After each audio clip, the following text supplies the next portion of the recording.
There comes a moment when all negotiations cease, when the guilty stand before judgment and realize that mercy is not a commodity to be bartered for. Time and again, history and scripture alike reveal a sobering truth. Attempts to escape judgment through bargaining do not overturn the verdict. They only confirm the authority of the judgment itself. The more one pleads for leniency, the more one affirms the power of the sentence they seek to avoid. This paradox is at the heart of both biblical narratives and modern crises, where leaders caught in wrongdoing scramble for a deal that will let them save face, only to find that justice is not a negotiable transaction. The case of King Saul in 1 Samuel 15 serves as a striking parallel to the plight of many fallen figures, most recently Mayor Eric Adams, who attempt to reframe their guilt rather than truly reckon with it. Through the lens of logical triads, we see that command, disobedience, and judgment form an inescapable cycle, where bargaining only reinforces the legitimacy of the original decree. Every system of order, whether divine, legal, or ethical, rests on the foundation of command and obedience. In Saul's case, the command was clear. God, through the prophet Samuel, ordered him to completely destroy the Amalekites, leaving no survivors and taking no spoils. Yet Saul, seeing an opportunity for personal and political gain, disobeyed. Instead of complete destruction, he spared King Agag and kept the best livestock, later claiming he intended to offer it as a sacrifice to God.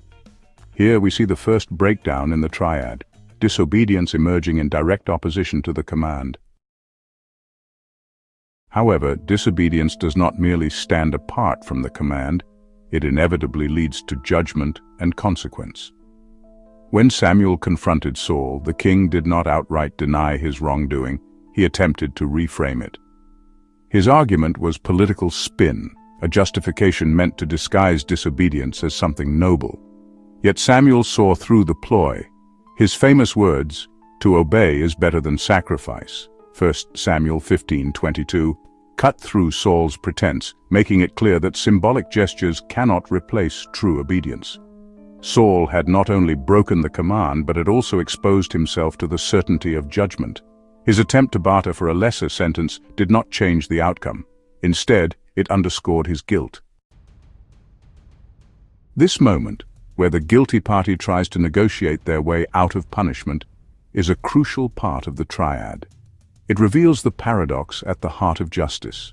The more one pleads for leniency, the more one legitimizes the power of the judgment they are trying to escape.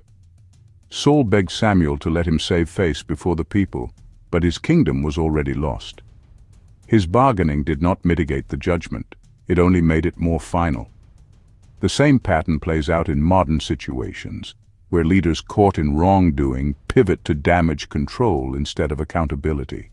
Their justifications and appeals for mercy do not erase their misdeeds. They reinforce the authority of the system passing judgment on them. In logical triadic terms, we see this as an unavoidable structure. Command establishes the expectation. Disobedience triggers judgment. Attempts to negotiate reinforce the legitimacy of the judgment. The key insight is that bargaining does not undo wrongdoing, it confirms it. If mercy were for sale, then judgment would have no authority. By seeking to reduce their punishment, the guilty acknowledge that the punishment is real, deserved, and inescapable. Saul's story is a warning to all who believe they can manipulate their way out of accountability. He did not just disobey, he tried to recast his disobedience as righteousness. And when that failed, he tried to cut a deal. But neither strategy worked. His bargaining only confirmed the validity of the judgment against him. The same logic holds true in any system of justice.